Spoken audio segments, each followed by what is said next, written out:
Please welcome your Master of Ceremonies, Mr. Miles O'Brien.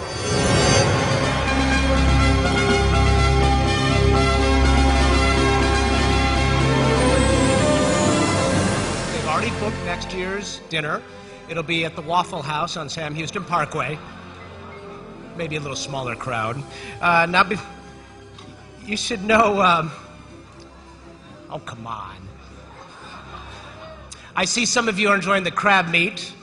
We were thinking about having blackened grouper sautéed in Louisiana sweet crude. But we decided that would increase the carbon footprint of our dinner a little too much. Is nothing sacred anymore? As if to prove the point, last year I showed you my underwear. Remember that? This year I'm going commando. Lean times, okay? I'm down to the bare essentials. With that in mind, I thought I'd take this opportunity to offer you a shameless plug and show you some of what I've been up to in my post-CNN days. You know, a lot of people ask me, Miles, what are you up to? And they try to hide the kind of pity in their voice. Get used to that. Actually, they're... This could be my last time here. Behind all this facial hair is a former CNN space correspondent.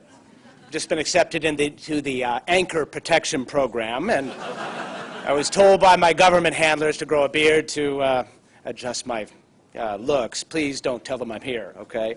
Actually, I grew this despite the misgivings of my lovely bride, Sandy, because for the first time in 26 years, I own this turf, baby. I'm taking it back.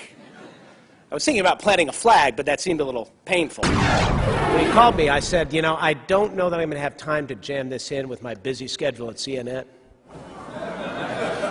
Well, shit happens. Here I am. So, what I'd like to propose is that we read the transcripts of the mission in real time.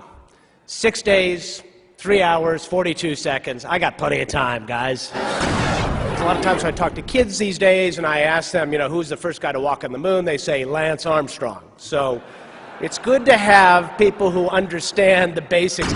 Before we hear from Bert, a quick personal note for you. I saw him some months ago in New York City at the unveiling of the design of Spaceship Two and White Knight 2. It was clear Bert was not feeling well. It turns out he was suffering from a rare heart defect, but it was nothing that a little surgery couldn't fix, and I'm happy to report he is hale and hearty tonight. Give him a round of applause. We're glad you're feeling better. Really are.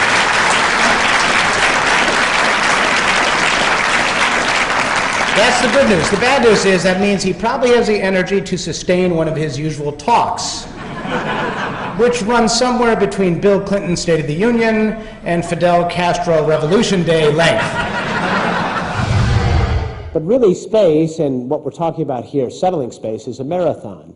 So we got to shift into running a marathon, and we are a country that has a very short attention span.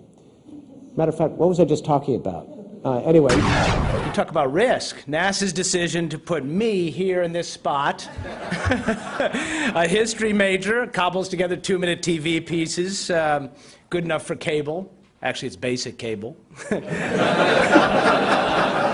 What does Diane Vaughn call it? The normalization of deviance.